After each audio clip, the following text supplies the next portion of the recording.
It's not a bird, it's not a plane, it's Superhero Slate. It's a weekly podcast where we talk about everything that's great.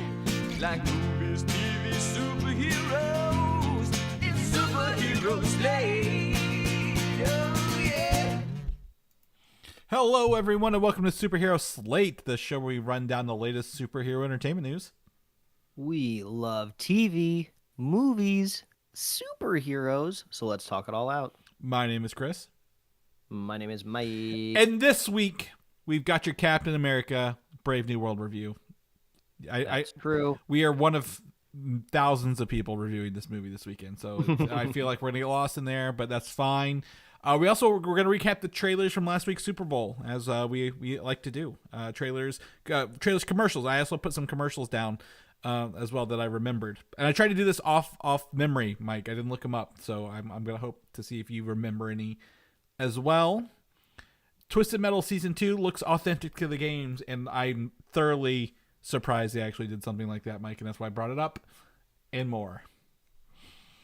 Yeah, I'm glad we made the right choice last week, where we didn't hop back on the horn to talk about Super Bowl trailers.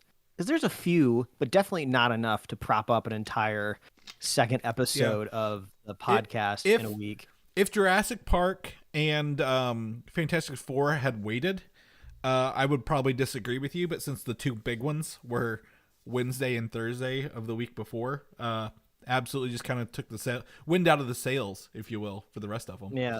Well, I mean, it was probably a smart call because I don't know, at least in my feeds, for the first couple days after the Super Bowl, it was just nothing but Kendrick Lamar memes, Yep. and I was living for them. They were hilarious. It was great. I went back and rewatched the halftime show on YouTube a couple times. So I think that's honestly what took it away from me. I mean, we're all living in the future now, so we all know the game was incredibly boring, but exciting if you were an Eagles fan, but just. Or if you really hated the Chiefs, I suppose it was a really good game. I have no strong feelings either way, but I love a good play, especially whenever there's interceptions and you sack the quarterback, because that's my favorite two things to do in NFL blitz, Mike. So those are my favorite moves. So I don't care which team's doing it, as long as exciting gameplay things that you don't expect show up. So that's what I like for that.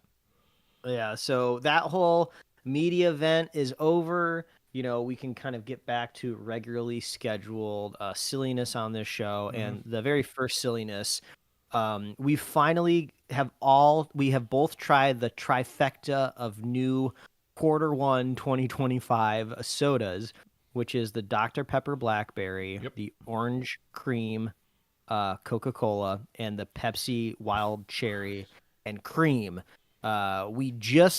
Chris just literally tried the Orange Coke on night before we hit record. I found it like 2 days ago randomly at a Target. Thought it was going to take forever to find it, but my assumption is that Coke has a much better distribution team and plan than these other cans, because I was hunting down these other cans like my life depended on it, like weeks and weeks and weeks, but we finally tried them all. Yes. So, Chris, what is your just initial power ranking? If you had to rank the three, how are they ranked? Yeah. So Pepsi Wild Cherry and Cream at the top, Dr. Pepper Blackberry at the bottom, and Coke Orange Cream right in the middle. That is hands down the first sip from all three of those told me how I was gonna feel. And I know you're gonna be different, and we've talked about why you're different on some of these. But those are my top three, or those are the three in order: Pepsi number one, Coke second, Dr. Pepper bottom. Where are you at? Yeah, we're close. I think Pepsi Wild Cherries and Cream is the top, but honestly, it's because it's the safest. I mean, this is a flavor that kind of already really exists in some fashion, especially if you have if you visited any sort of freestyle machine. I know Pepsi has their own, but even you can make a cherry vanilla Coke very easily. So cola with vanilla and cherry. So the cream in this, they say orange cream, cherries and cream. The cream is vanilla. It's vanilla flavoring in these drinks. So it is literally half, to me, and I think I told you this, it's half Pepsi Wild Cherry and half vanilla Pepsi in one drink. And for some reason that just works with Pepsi. And I think that's why I would rank it number one as well with you. Yeah, it's great. I even tried it in a 20-ounce bottle, and I think cans are far superior to bottles, but it was even great there. The Pepper Blackberry I'd put in second place. They're kind of weighing on me a little bit. I had an entire 12 pack, and I was like, oh, these are good. I can drink these. But then now I'm like, I have like maybe 6 cans left. I'm like, ugh, this Yeah. kind of seems like work. Like I'm drinking one right now just to get through it. Yeah. But then I would put the orange Coke at the bottom. I bought a 12 pack because it was the first way I found it. Sometimes I only ever see like cans in my area. I never get the bottles, so like, well, I have to get it now. Yeah. And I cracked open the first can. And I was like, I do not need 11 Yeah. more of these. So, I- but my wife likes them. Yeah. So I think she will work through those Coke Zero. I to me, and this is what it comes out. And I saw someone else post this last night. Is that the Dr. Pepper Blackberry, fake blackberry flavor to me tastes like cough syrup. And Mike, you have an affinity for that flavor, that tone, and I do not. Like the second I had that Dr. Pepper Blackberry, I looked at my phone like we've made a huge mistake buying these. Like I was the other way with your Coke Orange cream. I was like, no, I'm good. I don't think I need to have any more of these ever again, unless I find something to mix them with. But on the flip side, orange or Coke to me always goes great with like a citrusy thing, like a Coke like a lime Coke, right? I think you were showing me like lime coconut Diet Coke this week as well. Oh yeah. Yeah. I went to like the flavored water enhancer things. What are they called? Like Mios or something like that. Yeah. And Target had its own store brand. It was coconut lime. And Yeah. we've talked about these dirty sodas that the Mormons invented in Utah like 1,000 times on the show.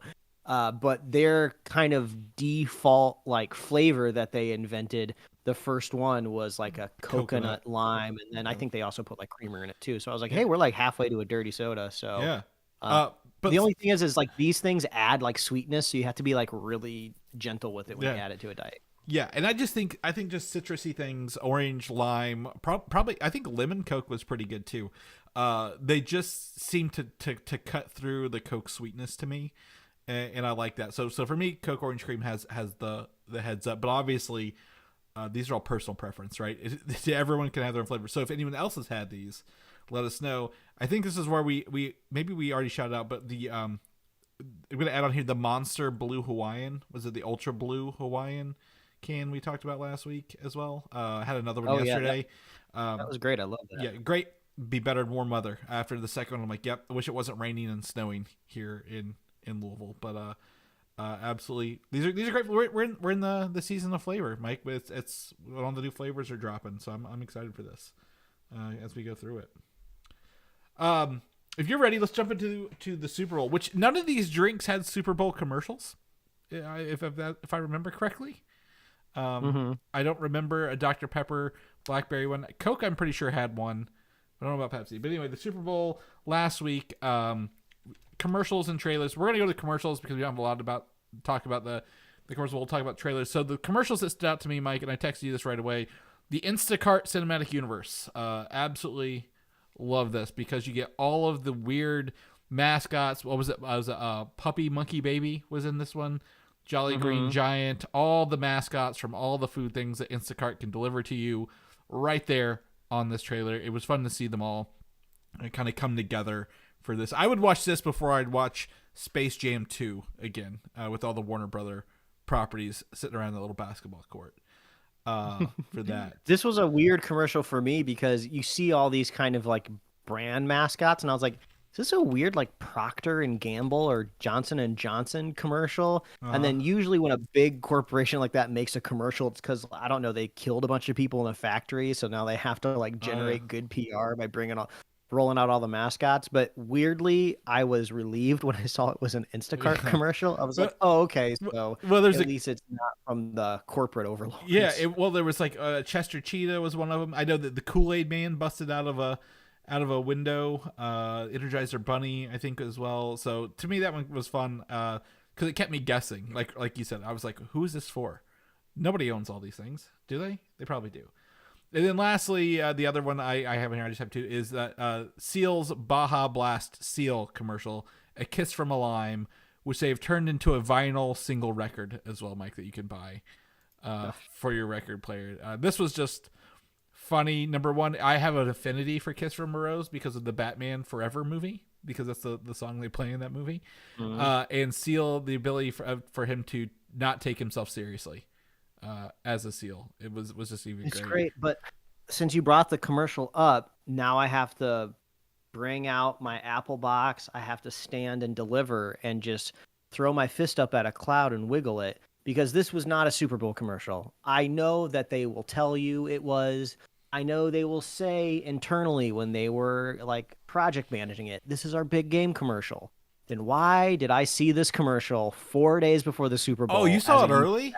Oh my! Yeah, I didn't see it early. I saw so many of these commercials during the Super Bowl were all fed to me through YouTube days beforehand. Wow. It got to the point where like you can kind of tell when a commercial starts if it has a little extra like zest to it, a little bit more cinematic quality right off the bat, especially when you're nearing the Super Bowl. Like, oh, this is a Super Bowl trailer, and they're just feeding it to me early. I'm gonna like skip it or like look away or something. Like the Doritos commercial with like the UFO like sucking the Doritos up. Same, saw that days early. So I know it feels like so weird to like complain about commercials, because I'd rather live in a world where they didn't exist. But like there used to be like a lot of fun and pomp and circumstance to the Super Bowl commercials. Now it's like all meaningless. It's like, why am I even watching the Super Bowl? Like I can get all these commercials like days beforehand. Well, I had no preconceived notion on any of these at all. So I feel sorry for you, because for me the magic's still there. I don't know how I avoid them. Maybe I pay for YouTube Premium. Maybe is that it? Is that why I'm not seeing them? Maybe. Probably, yeah. Yeah. So I had a great, and the fact that they actually, Mountain Dew and Taco Bell are like the two brands. I'm like, they're gonna do a weird commercial and have something like a prop that you can get with it, and I'm glad they put this little Kiss from a Lime single out on that. Now is there any other trailer commercials that ring out to you, Mike, that you were like, that's great, or that was really, really bad? I couldn't think of anything else. I mean, that's probably not a great sign from the perspective of the amount of money it costs to air these commercials, that a week later, that's all we can remember is Puppy Monkey Baby shaking the rattle, and then a seal as Seal. Yeah. And I will tell you the one thing about these commercials, I will also a lot of them are brand awareness. They're not announcing new products. I didn't feel anything. I think the one that kept me guessing the most, there was the OpenAI's Chat GPT commercial or whatever. I was like, there's a bunch of dots in here, but they're not changing my sentiment towards these brands at the end of the day. So I think that's important. But I will tell you, my least favorite thing to come out of the Super Bowl was the Superman spot. The little promo video, the Super Bowl cut clip with the Nathan Fillion's Green Lantern in that, and it was during the Puppy Bowl, and there was no real commercial for Superman, nothing new. It was just this, and I fucking hate this so much, Mike. I can't tell you how much I hate this. I mean, I'm even using strong language because number one, it's a Superman movie, and they were like, don't worry about all the extra characters. We're going to focus on Superman. There was no Superman. It's just Nathan Fillion being smarmy in his bowl cut as Guy Gardner, Green Lantern, and I just hate it so much, Mike. How do you feel? As strongly as I do? Because it's bothering me. I mean, I guess this is probably from the mind of James Gunn. He kind of is a weirdo at heart. I mean, I guess this is something. I mean, we weren't really hyped up for the Super Bowl. We kind of knew that Superman wasn't going to be making an appearance. Mm-hmm. So at least I don't feel like I was let down. Well, no, they said they were going to do something during the Puppy Bowl. No, they said we're going to do a Superman thing during the Puppy Bowl, and this is what it was. Well, I never was expecting a full trailer, because that's a waste of money to do it at the Puppy Bowl. I mean, why would you do it there? Because they Warner Brothers owns it. They don't have to pay for it. That is why. Like, that is why they do it during the Puppy. They literally just like, oh, it's our airtime. We'll put whatever we want on it. I mean, I got to assume that this bowl cut is referenced in the movie. Like, they got to be making fun of his hair. Oh. I mean, if they're making fun of it already, it's got to be a joke in the movie. I need to look at real fast Warner Brothers movies 2025. Mickey 17, The Parenting Well, these are distributions. Working Man Minecraft movie is part of it. Final Destination, The Accountant 2, Sinners. I guess they have a bunch of movies this year, more than I thought. So I thought they'd have more, but did not care for that at all. Moving on to, we talked about this, knowing it was coming, Mission Impossible, The Final Reckoning trailer released. Starting, I think it's one of those trailers that I like how they open up the viewport a little bit, but it's a very silent trailer, right? It feels like the first one we watched several months ago. But like we always say, Tom Cruise, he's trying to kill himself with these stunts. Like every time he does a stunt, he's like, I'm going to do it myself. He's just trying to end himself. And I think this one is the airplane. They save it for the end, right? They always save his stunt for the end. It's the he's flying on the side of the airplane. That's actually him and not CGI kind of along the way. Yeah. I feel like I recall seeing him hold on to a biplane like that, a prop plane early on in the franchise, but I could be wrong. I mean, the biggest problem with the Mission Impossible movies, they're not totally unlike the Fast and Furious movies where I can't tell any of them apart. I can remember different set pieces and occasionally a villain here or there, but after the second movie, it's all just one big amalgamation of like Tom Cruise like running as fast as he can and it's high speed chases.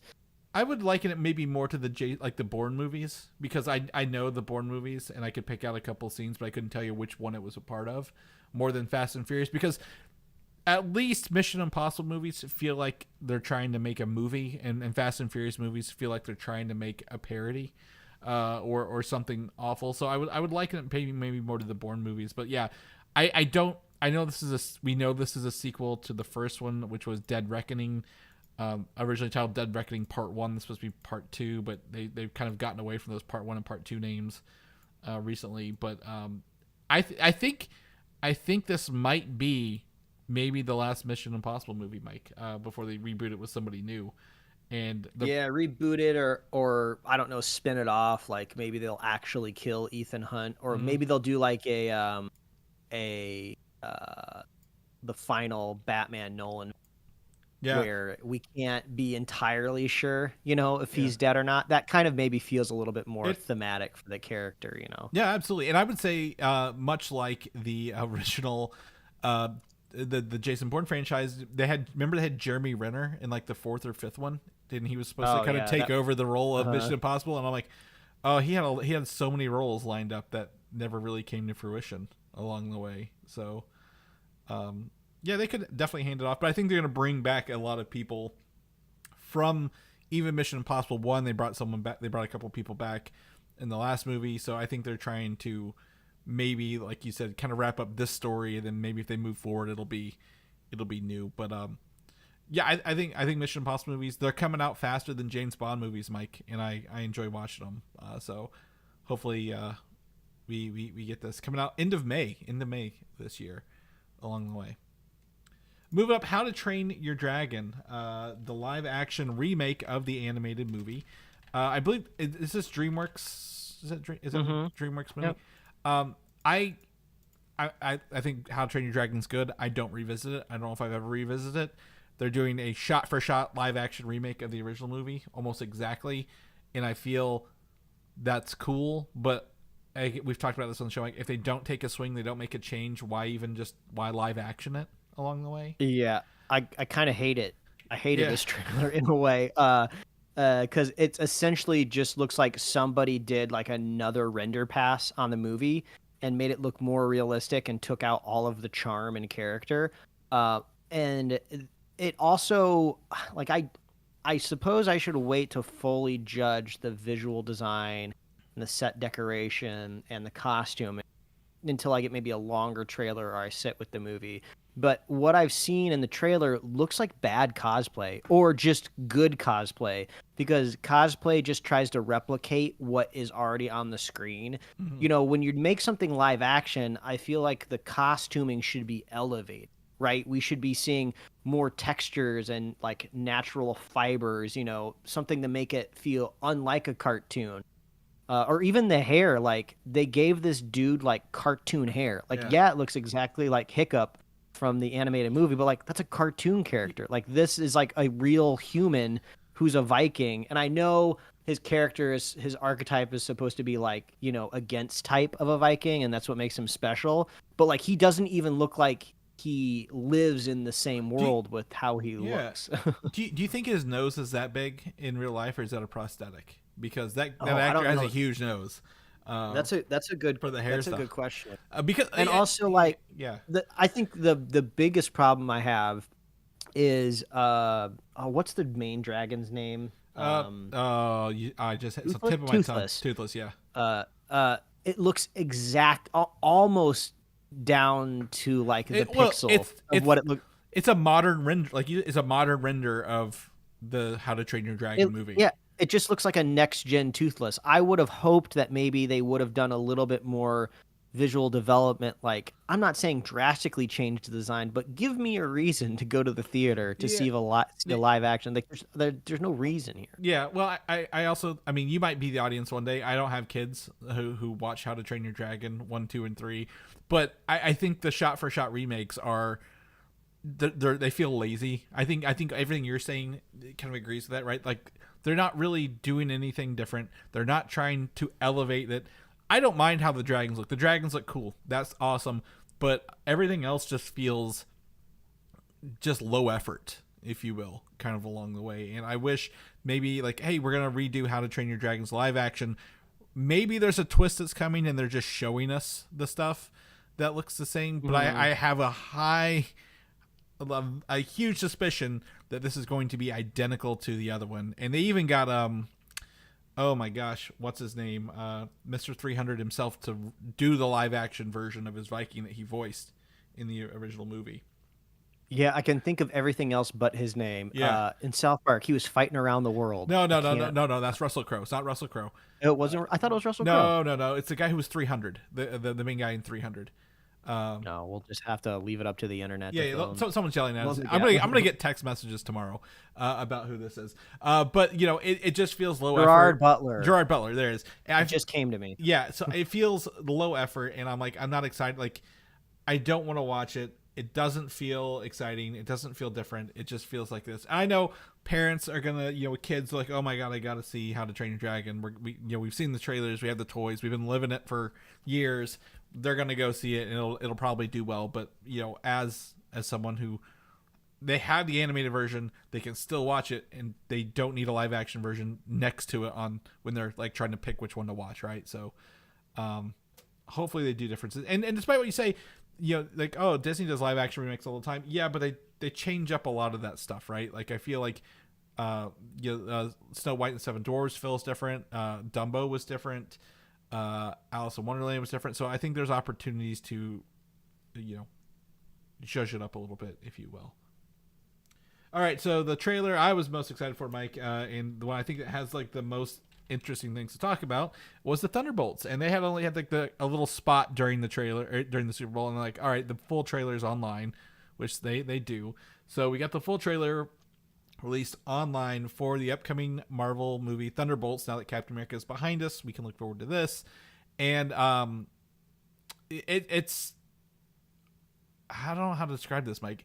It's not dark, but this movie is very gray coded, like shadow coded. Like when I was watching it, like the trailer. Does that feel accurate to you watching the trailer? Yeah, well, yeah, I feel like we were a little bit more lighthearted that first teaser around. Now we're seeing people like obliterated into shadows, which is a very interesting visual effect. Like, we haven't really seen anything quite like that in the MCU. Yeah. Like, maybe there's been some magical things. Like, if I can try to recall maybe stuff that happened in like Thor 2, maybe those are kind of the feelings I get. Like, oh, there could be like a dark elf, like that could do something like that.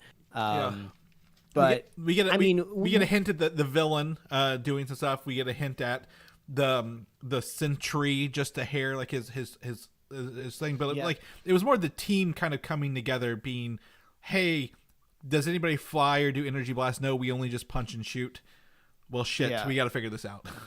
Which is a great line. I mean, like, Yelena has just become quickly the standout in the MCU for me. She's just so much fun. I love the charisma. It must be really fun just to write for her. because she's kind of like this aloof character that kind of just seems like, the life that she has now. It's just all like, oh yeah, I used to just be this widow and told what to do, and now I just kind of get to kind of hang out and do whatever I want. It's Yeah, very like nonchalant, but she's also a badass, so she's never really threatened wherever she goes because she's so good at what she does. So I Right. just love that idea. I mean, Yeah. I feel like we're operating on a different level of information Yeah. because you're our Sentry freakazoid. Yeah. Know everything about the character. He's one of your favorite. You know all about his alter ego and identity. So we kind of already theorized here on the show very heavily that the Sentry probably is going to be the villain in some way. So I feel like this trailer is all but kind of confirming what we kind of already knew. You see like a shadowy version of him, which I assume has to be the Void in some way. So I guess now Yeah. the question is like, well, how does it get to that point? Yeah, how do they tie this into the MCU, which is more grounded than the comic books, right? Like, how do they bring him into this? We got to see Julie Louis-Dreyfus's character, the Avengers Tower under construction. Even, what's her role in all this? I will say again, the biggest draw here is Sebastian Stan as Bucky. Yelena's great. I have no doubt in her, but to see Sebastian, he's growing his hair back out as Bucky, right? He's not doing the high and tight cut. He's growing it back out. He yanks the cars. He literally single-handedly, gets the other people, Yelena, Red Guardian, U.S. Agent, Ghost, Taskmaster. Like he wrangles them all up at some point. Like he's a return to badassery, Bucky, right? He's not the guy who was like in Falcon and Winter Soldier who was like literally pulling his punches. So like I'm glad we're back to him being able to flip a car with his arm, right, and just being the Bucky that we know from, I guess pre what Infinity War era kind of Bucky. With that, there are a lot of people online. I've seen a lot of articles here believing that some character will die because they're not featured in the trailer enough, Mike, and that is the Olga Kurylenko's Taskmaster. Now, I will say this, this as well as I do. Marvel edits their trailers pretty heavily. They edit things out, they'll hide things, they'll do shots that are different, different outfits, stuff like that. This character could very well be hidden in these shots, kind of along the way. Also, Taskmaster, I don't think talks, right? Do you remember? I don't remember that character ever talking either. So they might not be like, we need to have him here, but they don't have any lines along the way. Yeah, like if I had to play devil's advocate against that rumor, it would be out of the cast of characters that we have here on the screen, Taskmaster seems to be the most cloak and dagger out of all of them. Like literally, I think there's daggers. So I could see this character like dropping out of the story and maybe popping back up in the third act, out of nowhere from a bush. well, right, yeah. If you're gonna send someone off screen to, hey, go run Black Ops while we're doing this, send the person who doesn't talk, right? Like, oh, it could literally be anyone in that suit. Like they don't show their face very frequently. So I think everyone is technically, probably other than Bucky and Yelena, everyone's life is on the line in this movie. No one is guaranteed to make it out alive. But at the same time, boy, has Marvel tried to throw the story one way with the trailer, and really it's kind of gone the other way a little bit. And I think that's true with Brave New World. We'll talk about that full spoilers at the end of the show when we review it. But I think that's how it's going to go. Also, there was an international poster released with this that said asterisks. The Thunderbolts asterisk, and then at the bottom said asterisks, the Avengers aren't available. Which could be a translation to like the title of the Avengers isn't able to be used, like because it's international, it might not be a 1-for-1 translation. So I think that would be interesting. It's like, they're called the Thunderbolts because they can't call themselves the Avengers, right? Like we're not officially titled Avengers. We have to come up with a new name, kind of thing. I think that I'm really curious. I don't know if Marvel would do this to kind of take it the next level. I mean, we're all assuming that the asterisk at the end of Thunderbolts is a name change for the team at the end of the team. That's kind of the prevailing theory. Yep. And we have seen in real life scenarios where movies are retitled. You know, usually the essence of the movie name is still in there. They'll either drop a subtitle or maybe add a subtitle. But it would be kind of next level if after this movie is out for like 3 months and people have had their time to see it, and when it drops on like Disney Plus, they like change the name to like the Dark Avengers New or the New Avenger, Avengers yeah. or whatever. That would be kind of like fun. Well, like I I think that would it would annoy one Yeah. part of my brain of like, well, now you're just really screwing up the Google search history on this thing. Well, but it would be kind of like a fun like media. Then make it Thunderbolts with a subtitle New Avengers at that point, right? Like keep Thunderbolts, but then you add the New Avengers after the fact, because you know some movies have done. Well, speaking of Tom Cruise movies, was it Live, Die, Repeat? Was that one movie he did, or like something? It was also they had like 3 different names. Remember the one where he Edge of Tomorrow. Edge of Tomorrow, Live, Die, Repeat. Yeah. So they actually changed the name of that movie after it came out. I don't think it helped it, but like when you have something like this prominent that's available, I think that would be fun to be like, oh yeah, we've something has happened. They become the Dark Avengers, New Avengers, or whatever they call themselves. Maybe it's not even relevant. It's just like a kind of a fun thing at the end of the movie that they do that. I agree, that would be really fun. But yeah, I'm excited to see this movie. Again, that's our next Marvel movie. Again, I'm trying to put my bias for the Sentry aside. I will say my wife leaned over. She'd not seen this trailer when we saw Captain America Brave New World, and she was like, who's the villain in this movie? I'm like, oh, I know. I'll tell you in the car ride home in length and detail. Yeah, I was like, I'm not gonna tell you, but know that the Sentry's in this. And she was like, oh my god, really? I'm like, yeah. She's like, I bet you're so excited. I'm like, you have no idea. You have no idea how excited I am for this. So, yeah. Every trailer that we talked about for Superman, Mission Impossible, How to Train Your Dragon, Thunderbolts, those links are in our show notes for anyone who's listening wants to follow along or go back and reference those as well. Moving into some news here, some official news. Spider-Man 4, I think they don't have a name for it yet. Spider-Man 4 is officially filming the summer and fall 2025 this year in the UK because there's a one of those competitions where you can I think donate and then you can win a chance to be someone on set, meet Spider-Man 4 in person and be on set while they're filming this. You have to scroll down, but an all expenses paid trip for 2 to London with $1,000 spending cash. You get to go on set, a selfie with Tom Holland. You get to take a picture. You get to get lunch with Tom. 2 tickets to any West End show of your choice. That's kind of fun. Yeah. But I guess that gives us an idea of when the movie's filming. Yep. It says all expenses paid trip for 2 to London, UK, summer/autumn 2025. So that summer kicks off, I guess, June 22nd proper is when that kind of kicks off through that. So there's a nice little 3, 4, 5 month window they're filming it. So they will be filming Spider-Man 4 in London as well. We do know that also. Oh, it's just going to go into our next topic here, Mike, because I don't have anything else for Spider-Man. Is that the Avengers Doomsday starts filming March/April in the UK officially. So they will be working on Doomsday with Tom Holland, and then he'll just essentially go to the studio next door to work on Spider-Man 4, it sounds like. And some actors are already there ahead of schedule. They're like, I think Chris Hemsworth was there, Sebastian Stan. A couple other people are, spending time in the UK getting situated and getting ready for this longer production shoot. So I can't wait to start getting some set photos, Mike, because I literally have no idea what this movie's about. I'm so in the dark on everything kind of going on. It is really crazy. We've never really gone into an Avengers movie kind of quite like this before. It's funny because the Avengers have never really in the history of the MCU been like a team. It almost feels like they just briefly came together in the first movie and like somebody just called them the Avengers. And then it seems like they had a lot of fun adventures before Ultron that we never got to see that kind of solidified them as a team. And then they just started breaking apart and fracturing and they never really came back together.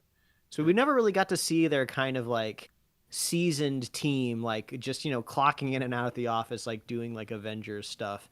So I guess we've never really had like a clean entry to an movie, but it does feel weird going into Avengers Doomsday, like having no idea where we're at. We'll talk about Brave New World here at the end of the show, but we've seen from the trailer without a spoiler that Ross wants him to restart the Avengers. With speculation that Thunderbolts might be called the new Avengers. Like, what kind of team are we cooking up going into Doomsday? And there's like a lot of legacy characters, right? You know, we haven't seen Captain Marvel since the Marvels, you know, Mark Ruffalo's Hulk, Wong, Doctor Strange. Like, there's a bunch of people who have been part of the Avengers and were part of those initial movies we've not caught up with in a hot minute. So how are they going to get here? How do they all arrive at the same place? So I'm excited to learn more. I don't want everything. Obviously, we don't want to be spoiled before we go into the movie. But knowing that they've got a script, they've got directors. You know, we're getting Robert Downey Jr. We've got one Fantastic Four introducing us to that team in a different universe before we kick off this movie. We got a lot of ingredients in the bowl we got to mix together to make this cake, and I really just want some cake. To come out nice. So May 1st, 2026. So we're coming up 14 months or so, before 14 and a half months before it comes out. So they are filming that, and we'll keep you guys posted if we hear anything else. And I'm going to switch gears into the sequel to that, Avengers Secret Wars. Will film 1 year after Doomsday per Anthony Mackie. So they're going to make Doomsday this year, then Spider-Man 4, and then kick off after post-production filming Secret Wars while Doomsday is in theaters, which is kind of how they did, I think, Infinity War and Endgame, right? They didn't do them back to back. They did them. That's what I was about to ask. I couldn't remember if it was a back-to-back situation. Yeah, they said they couldn't make it work, or it was too hard to edit one movie and make one movie while they were doing two, so they did them separately. So I feel that's a smart move on their behalf, right? Rather than trying to make two movies in one go, they can make individual movies along the way. Yeah. I just hope they don't give the Russo brothers like just full control, because they've quote unquote like proven themselves. Yeah. I've seen so many movies, so many directors just like go in a downtrend, and like nobody gives them any sort of creative pushback or like kind of creative like limits. They just let them run free. So I hope the relationship that existed during Infinity War and Endgame is still kind of solidified and presses forward. Yeah. And obviously with Bob Iger's take quality over quantity, they know they gotta hit it out of the park with these. They gotta end this phase that was troubled with Bob Chapek stuff, with the King actors dismissal and problems kind of along the way. They've got to really kind of come together here next year and over the next 2 years, and kind of wrap it up and get a nice clean slate to introduce X-Men and all the other fun stuff. And again, I don't think the Russos only really operate on good scripts and good content that already exists. So hopefully the whichever writers, one of the writers, not both of them, coming back from Infinity War Endgame, tells that story right in the right direction with them. I shared this with you last time. Like, Fantastic Four has an IMAX specific intro. So when you go see an IMAX movie, they do the countdown that says only in IMAX. It's like from 10 or 9 to 0, and it's always been like, IMAX. It's not, they've actually updated that to be Fantastic Four themed, with the Fantastic Four theme song and everything. And I thought this was cool as hell. I didn't actually get to see this before my movie. We didn't see an IMAX, but I on this tweet that we have shared a link to, that where this video is, that someone filmed it in the theater, they call out that it's another sign that Marvel Studios know that Fantastic Four will be their big event hit for 2025. And I think I agree with that. You don't have IMAX make a brand new intro on a movie you're like half invested in, right? So yeah, it's a really good move from IMAX. Like, I don't know if it was Marvel's idea or IMAX's idea, but like, hey, we should just sell off the sponsorship rights to this countdown. I bet they made a pretty penny off of it. So yeah, whoever came up with that idea, I hope they got a promotion. And it's a free trailer for Fantastic Four without actually using the footage, but it's really cool. It feels 1960s. It feels authentic. They've obviously done animation, but it feels like it's real. Like tactical. And then at the end it says presented in Fantastic Vision or Fantastivision. So they've really kind of gone in on the branding here. I love it. It's just something little, not a heavy lift, not a huge thing that you'll see, but I recommend even check that out, because I just think it's one of the coolest little promos they've done so far. We're going to touch briefly on the Harry Potter series, Mike. Obviously, we are not the hugest Potterheads. We've said that for years. But knowing HBO is going all in on the TV series, doing 1 season per book, going forward 8 across 7 books, they have to start casting this. And the first casting that has come out of this so far is that John Lithgow, known for such hits as 30 Rock, not 30, was it? Oh my gosh, Third Rock from the Sun from the 90s, obviously the biggest show ever. Everyone's seen it now. Dexter, other Lord Farquaad in Shrek, is in the final talks to be cast as Dumbledore, which is interesting. Along the way, I have one interesting note on this. Not interesting. I have a note on this. John Lithgow, I believe, is he 79 already? He was born. I'm googling 45. it now for other reasons. 1945 in Rochester, New York. He is 79 years old. If they're gonna do 7 years of this, he will be 86. While I do believe Hollywood age, people in Hollywood tend to live a little longer. They have access to doctors and stuff like that. Boy, that's a risk to see if someone pulls through for 7 more years when they're won't be filming this until they're 80. Spoilers, technically, does not have to make it all 7 seasons. Well, no, he has though. Then they better film his flashbacks in the last book early on, because he will make an appearance in all 7 books. Yeah, whether they film it in order or not. That's a good point. I think the biggest change here, not a Brit. That's why I Googled it. New York, American born and bred. I know Lithgow has a very specific kind of way of speech, and I would not be shocked if somebody told me he has a great British accent. He does actually. He literally just was in a movie. I just pulled it up. I'm going to pull up again. Oh my gosh, it's a British show where he's like a king or something. It's like one of those royalty movies. I'm going to find it, but he does have it, because I was like, it's like, no way. And then I looked up and he does have he's been doing British accents lately, like within the past 2 years. Yeah, or so. But I mean, that's a sign that now the casting kind of, I guess, unspoken rule for Harry Potter is broken. These actors can come from anywhere now, I guess, as long as they can imitate a decent English accent. So there's been so many rumors that I've seen pop up for the casting of this. I'm curious to see how many of them are actually going to. This one is from Deadline. That's why all the other ones are like fan casting. This is the only one I know that is actually being reported on in THR, Deadline, all the actual Variety, all the big ones. So, which, and obviously it doesn't matter. So, oh my gosh, was it Conclave he was in? No, The Crown. He is Winston Churchill in The Crown show. So, I guess he's an honorary Brit then. Yeah, but he won an Emmy for it. So obviously, you're not gonna win an Emmy if you can't do an accent very well along the way. So cool, awesome. I'm excited to watch these and see kind of how they change them up. I've been revisiting Hogwarts Legacy, Mike, because I've been playing it in VR through the VR mod I showed you. And let me tell you, if you don't have VR legs, that game is not going to help you. It does not help you one bit. But it is so cool to walk around Hogwarts, fly on a broom, just see that game from the first person point of view. So maybe they'll add that in to some of the console versions later.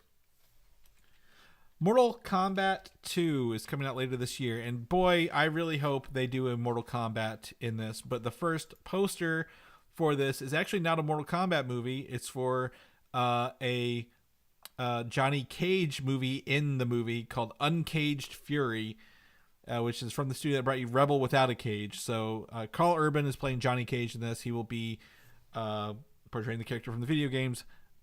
I love Carl Urban. I think he's great for this role. I'm excited to see it, Mike. I have nothing else to go on at this point other than hopefully they do a tournament along the way. What do you think? Yeah, I'm curious if this movie franchise has any juice left in it. Even though it just started, but I think it was like a pandemic movie, if I remember. It was like one of the HBO Max. It was one of the Max ones that they put on Max that was also in theaters. So they literally were like, you can either watch it on Max or go to the theaters. So it didn't get any it never got any theatrical thing. But at the same time, my biggest point is there was no fucking tournament. You can't have a Mortal Kombat movie without a combat.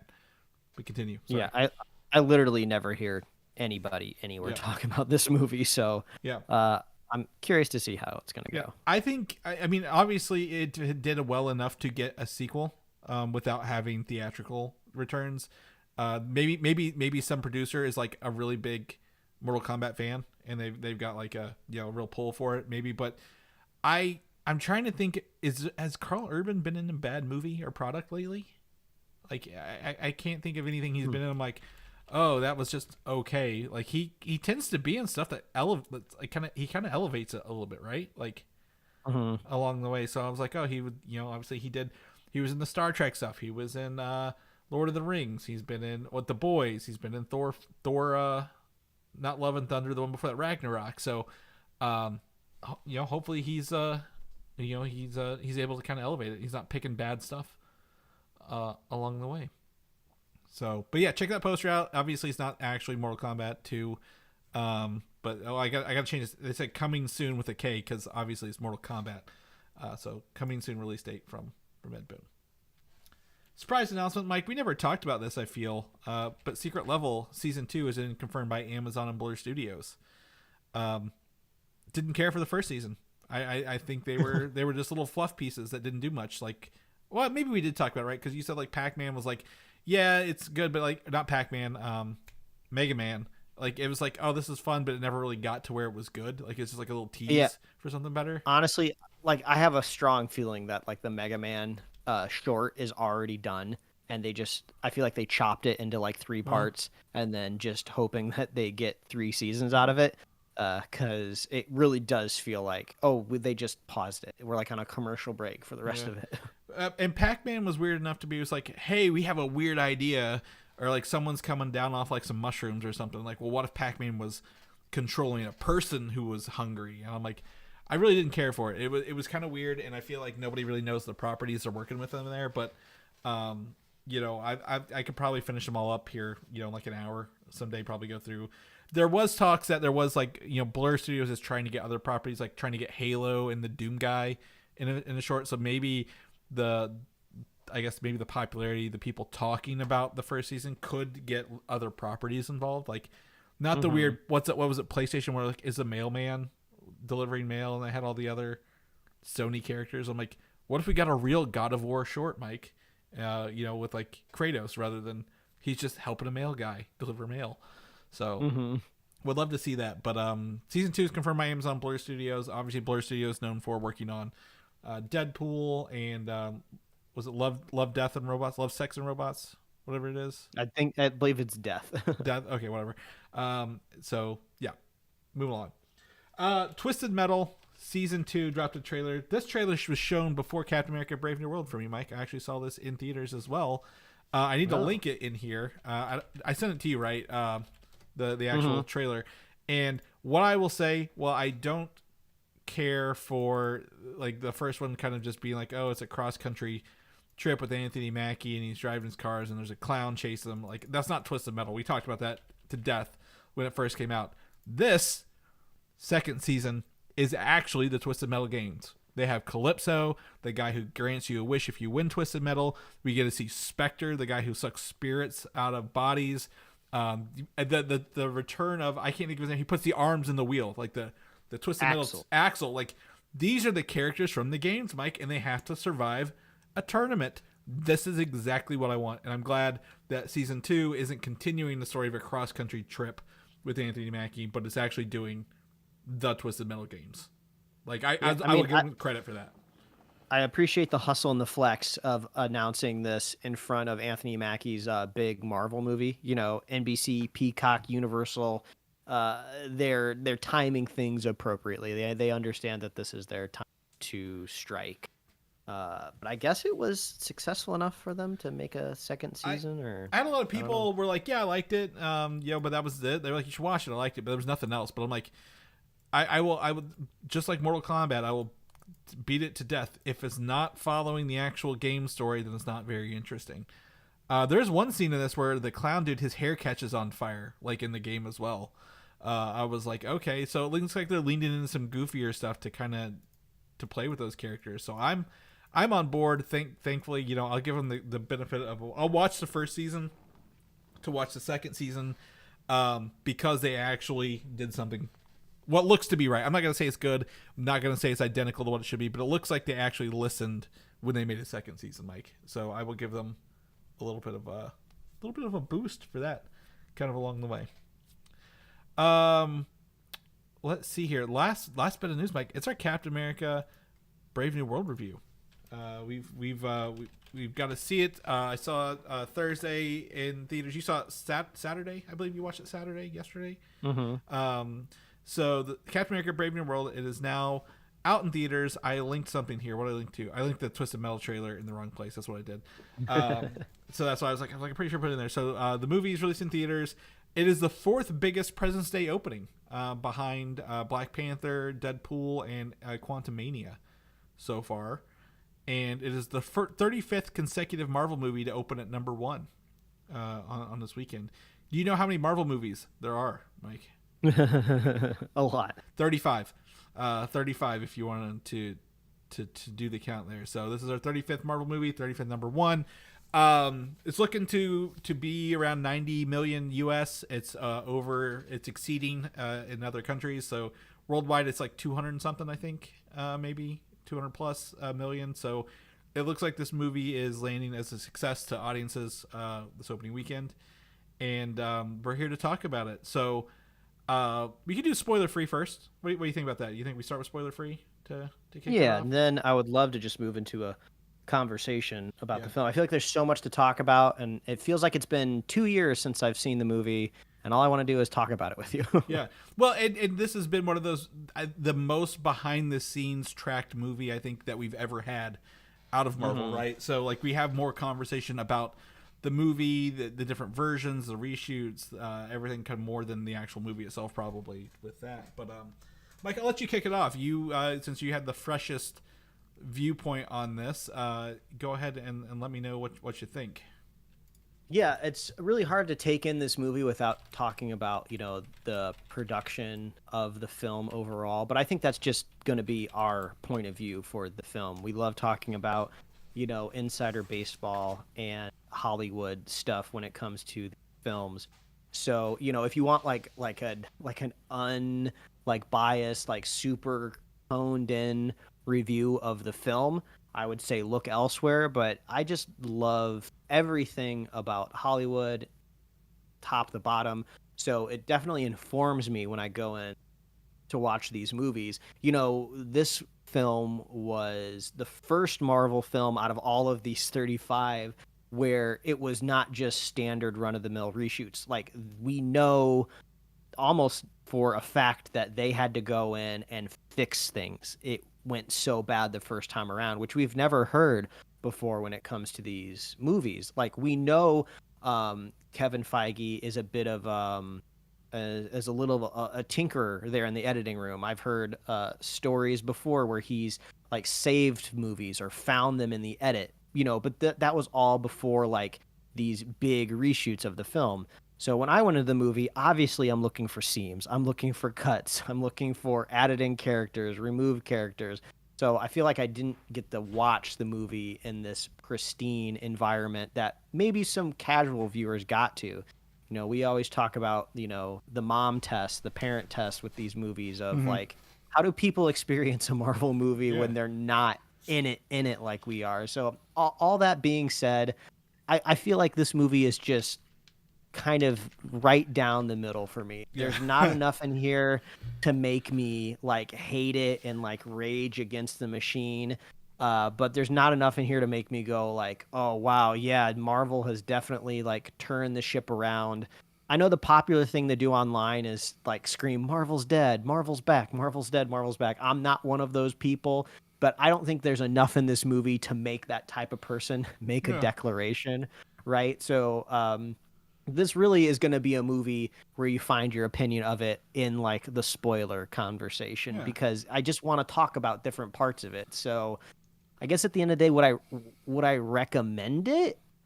I mean, I don't know if I'd say go out of your way to see this. There is a lot of exposition in this movie that has to catch you up on things that had happened, like, I think literally decades ago now in that very first Hulk movie. So, I mean, if you're not somebody that's following this super long thread, I don't really know how you kind of get the multiplying factor of a cinematic universe out of it, especially with the unfortunate circumstances of having to recast General Ross. So if you're just a total casual viewer that's just trying to go on instinctual visual memory, you can't even really be helped here, unfortunately. So, I mean, and we have been pretty public on the show of how, like, I don't know, we just don't jive with Anthony Mackie. I don't know what it is. You know, I loved him as the Falcon. I thought he was kind of like a great sidekick. And I know his character is elevated, you know, in the narrative of the comic books, and I have no problem with that direction. But I don't know, just the performance, I feel like I can't quite see him as a leading man. And even like the one episode of Twisted Metal, like we were just talking about that show, I watched. I was like, I still am not seeing it there. So we'll dive into it more, but I think this is if I remember correctly, I just saw this. This was the first Marvel movie ever to get a B- cinema score. This is the lowest cinema score that Marvel has ever received. And if you're not familiar with the scoring, basically it's just what the kids would say, a vibe check.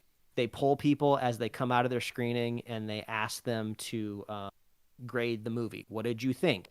You know, and usually I like cinema score. I like this idea of just kind of getting people's initial reaction. You know, I think it tells you a lot about, is this what the audience expected? Is this what they were looking for? Did something totally throw them off? And like a B-, I mean, a decent grade in class, but for a Marvel movie that has never scored that low before, you know, it's a great sign that there's not a lot in here that's super impactful. So, Chris, I'm curious, what do you think before we jump into this one? Less eloquently put, it's fine.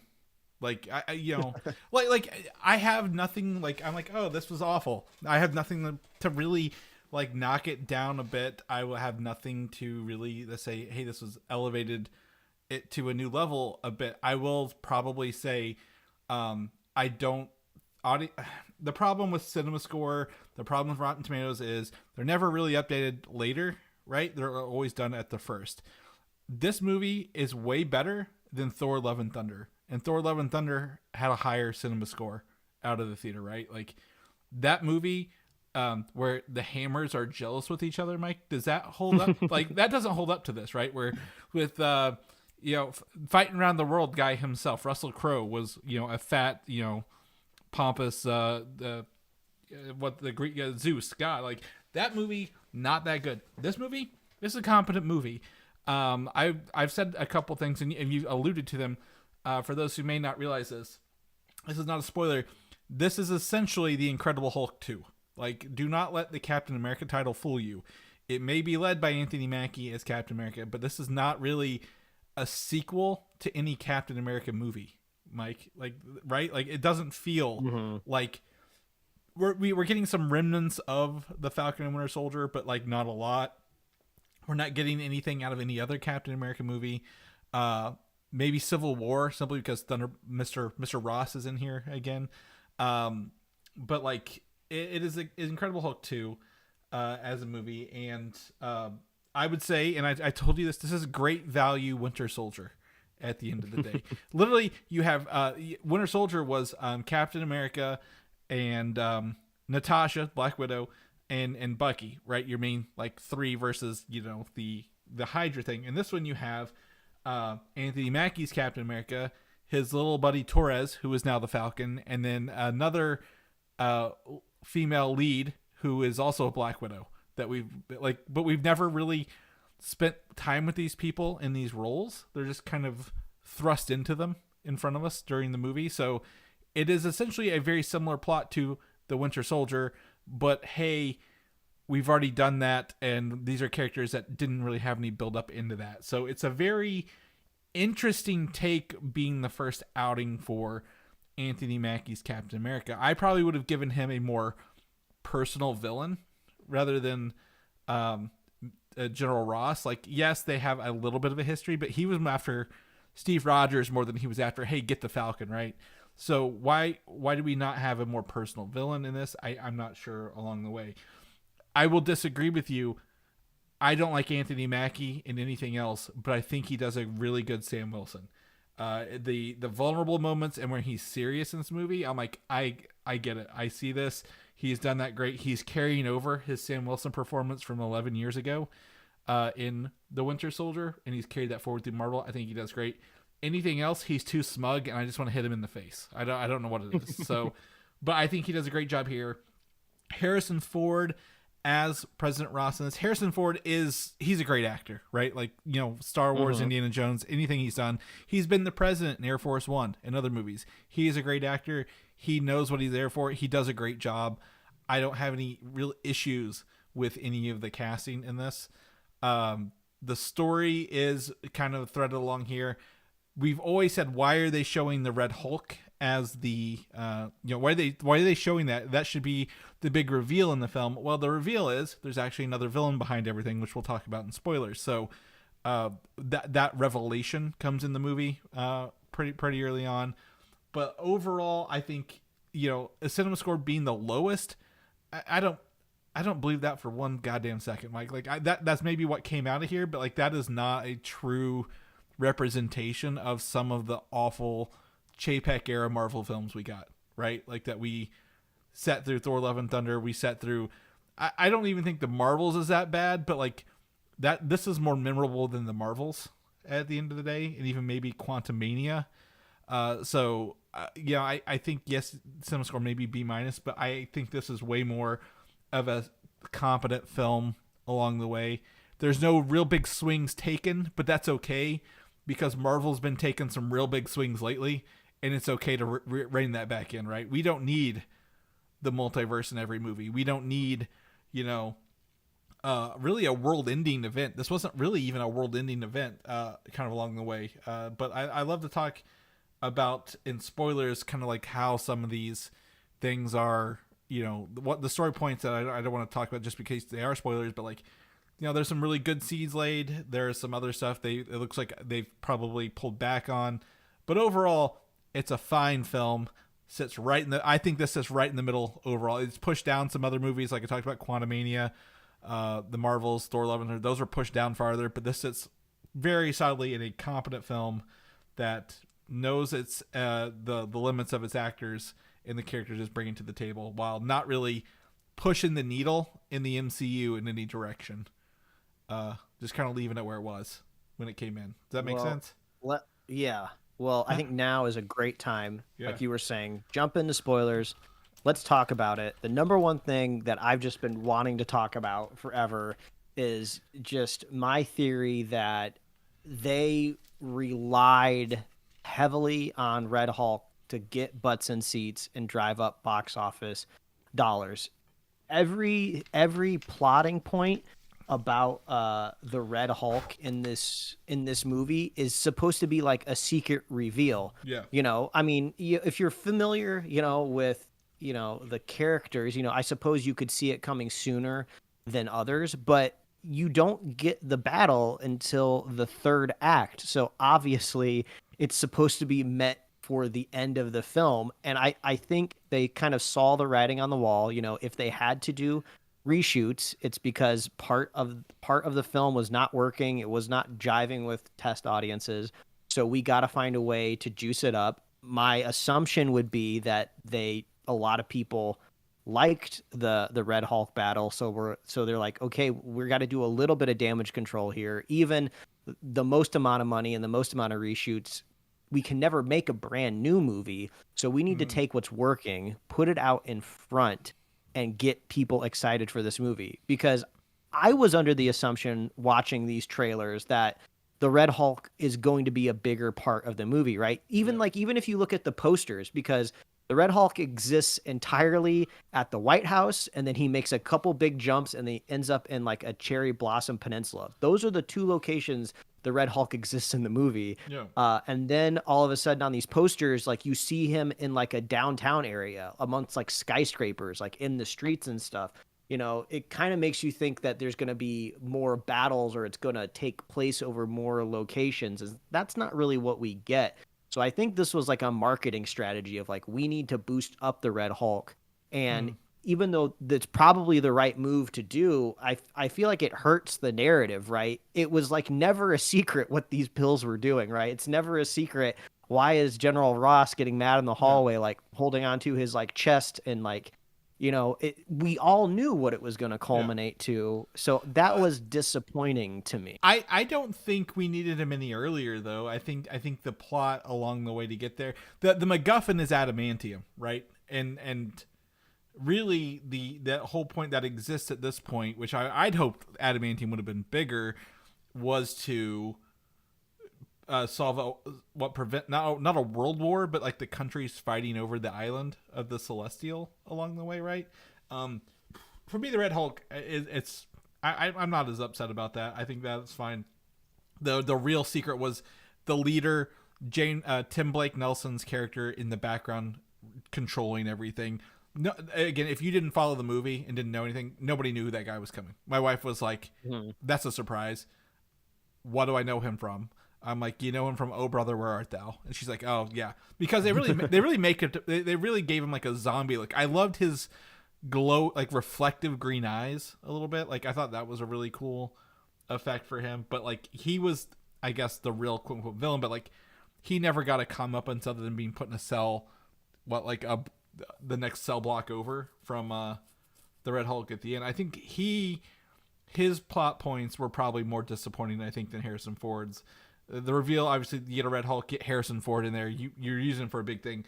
I think that's marketing. Not really that upset, but like the lack of adamantium doing anything. I thought my theory, Mike, was that Sam was going to get an adamantium suit to fight the Red Hulk. Right? That was going to be like maybe we're seeing Red Hulk end of Act 2 with the cherry blossoms. Act 3 would have been the adamantium, but like, boy, that stuff falls off the movie as fast as it showed up.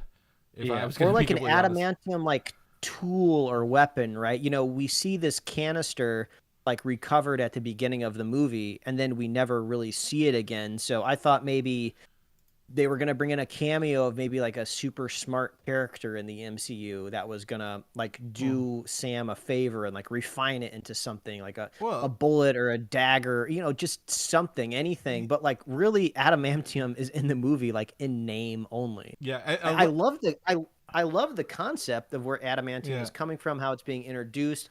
They show like a little 3D render of like, oh, there's labs inside of the Celestial where the Japanese are working on it. I wanted a set piece there. Yeah. Like, I wanted like Falcon and or I guess Torres is Falcon. I wanted Sam and Torres to like fly into the Celestial, and even if they're not doing like a whole thing, maybe there's just like a couple punches and kicks in there, and then they fly back out. I don't need them to fight them. I just need them to work with that. Like, what if the other countries are like, okay, because they all seem to trust Captain America, right? That was the point. They all like Captain America. They're like, Sam, you're a good person. They all work with him to give him the adamantium. Like, maybe it was even a new shield, Mike. That was an adamantium shield to help take down the Hulk. And that's his like secret weapon, because he's been working with them because they all like him. They didn't really kind of lean on that a little bit. They just like, oh, the president as Harrison Ford will get everyone together, and he never did, but they all were like, yeah, we like Captain America, he's a good guy, with that. So there's some missed opportunities, but like I think from what we knew of the first version, we knew like there was that wrestler and the Rosa Salazar with the pink hair as Diamondback, who even got a toy at McDonald's last year. Like, they took out several other villain subplots, and I think that was a good move. I think this movie, if they'd added too many extra powered villains that were like snake powered villains, this movie would have been much worse in the other, like, not in a good direction. Like, this would have gone downhill pretty quick. What do you think about those? And we saw set photos of them on an airport fighting them as well. So like, they took out like whole action scenes. They probably even CGI'd a lot of that before they reshot this stuff in late 23. So yeah, I think it is pretty.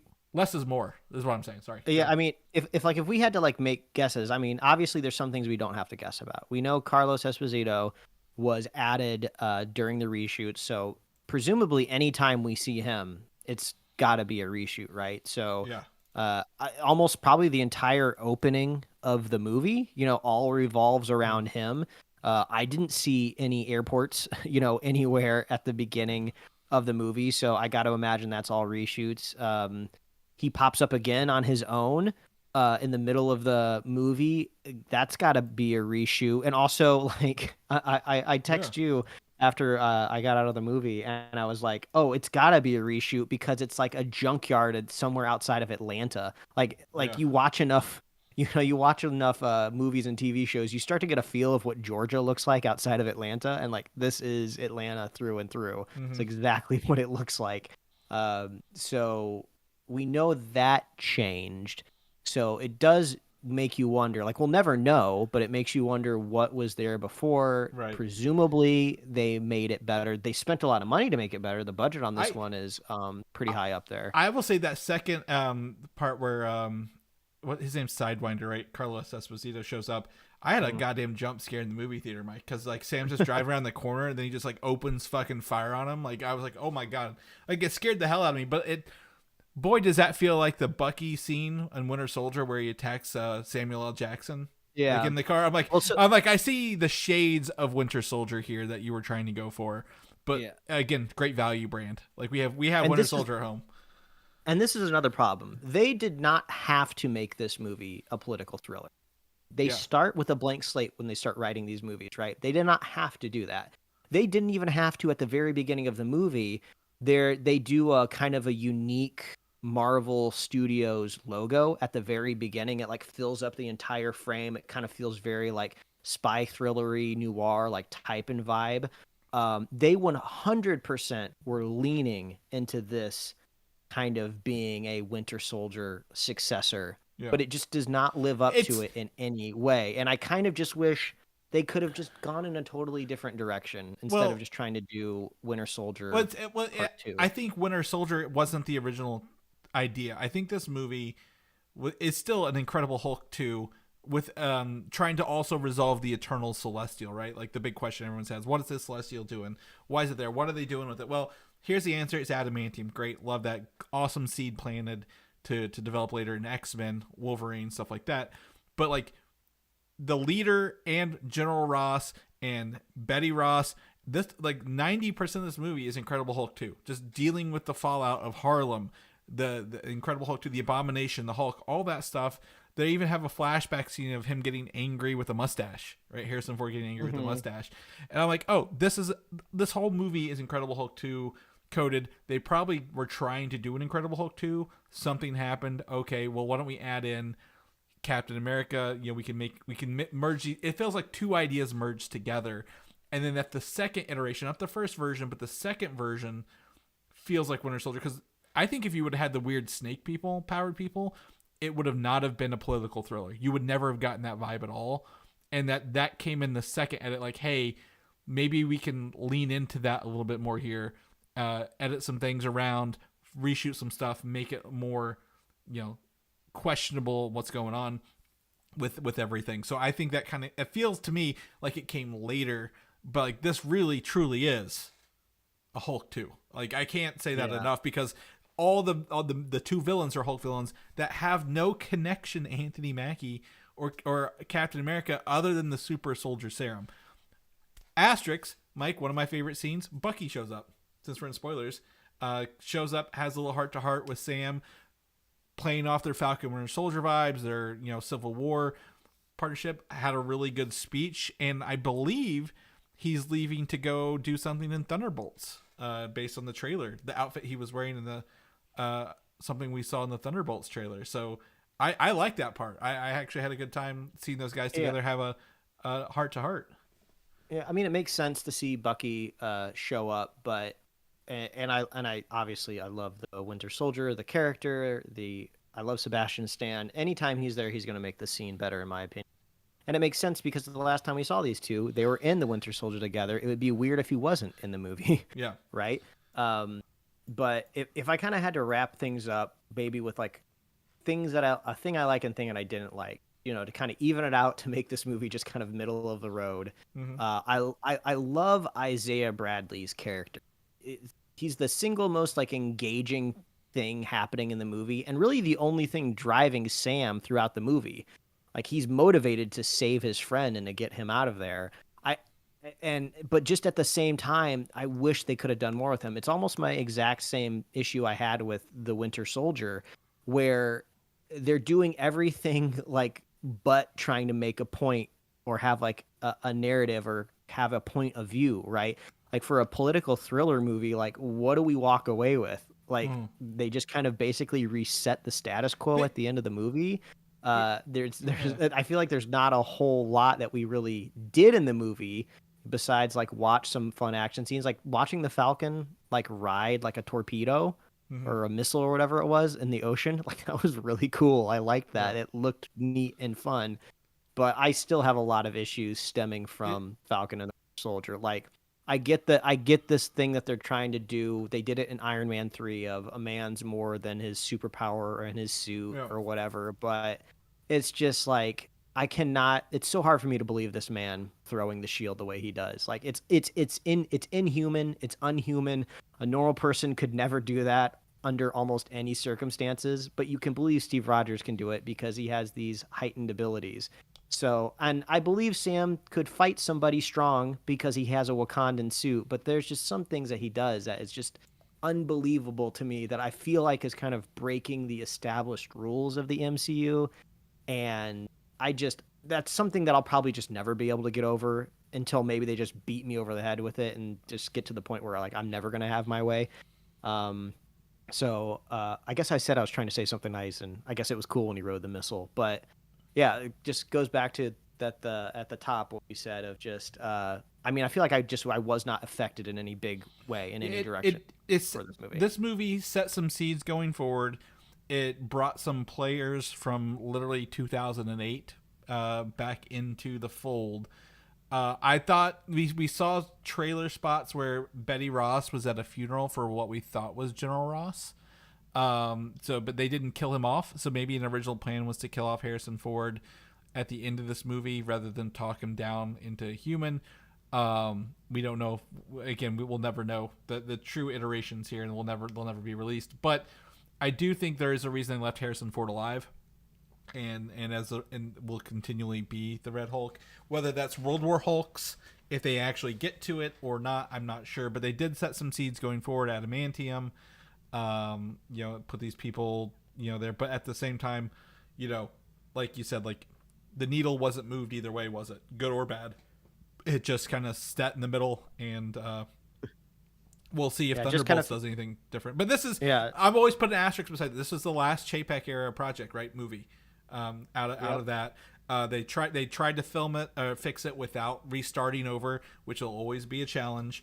We may see some of that, how they handle that in television next month with Daredevil, right? Since that movie or series was in production, it didn't do everything and then reshoot. It had a little bit done and then retooled it. So we may see some of that in there, but this will be the last time we can say this is a Chapek stained project, and we don't have that excuse anymore going forward. Mm-hmm. So excited to see where Thunderbolts lands with this, but like at the same time, like, boy, I really wish Sam had a personal villain to fight. Like, don't you? Like that's my hope. Like he didn't really have anyone personally to fight him. He just happened to have that have his own Black Widow with Ruth Batsaroff and his own Falcon with Torres. So it's just a shame. The movie to me just feels like, oh, I'm glad we got it out of the way because I'm looking forward to Thunderbolts a lot more. Yeah, so like, I'm glad we got it out of the way. Again, I don't feel cringy. There was no cringe moments watching this movie. Like I always think back to Thor: Love and Thunder, where the hammers are jealous of each other, and I'm like, oh, cringe! God damn, why does that hurt so much to watch that? In hindsight, so this movie wasn't cringe, and I'll give it that credit. That's the show, Mike. If people want to know what you're up to, what you're doing, where can they find you, buddy? Well, they can read my webcomics at liferewardsrisk.com and pickledcomics.com. Chris, if people want to catch you, where are you? Find me on Instagram, Valdan87, VALDAN, or video games of the same name. If people want to know more about the show, where they can come back every week where they can listen to all the shows we've been doing for the past 10 plus years, 500 plus episodes, where you can get all them goodies at. Oh, all you have to do is visit superheroslate.com. That's the best place to find our show notes, to get our awesome upcoming release calendar. If you want to see what's coming up in the world of superhero movies and TV shows, we got a nice, super helpful calendar over there. We're on Apple Podcasts, YouTube, Spotify, wherever else they're pumping podcasts into. We're there. You can subscribe, listen to us. We love reviews. If you want to drop a review for the podcast, that's helpful. I feel like that's a thing people don't do that much anymore. I feel like it's just not part of the culture of podcasting. Unfortunately, no one really goes out of their way to review podcasts anymore. But if you can, that'd be super helpful. We'd love that. You can get merch at superheroslate.com/store. We love our super fans. If you want to be a super fan of this show, it's so easy to do. All you have to do is share the show with a friend, share the show with a buddy, and we'll be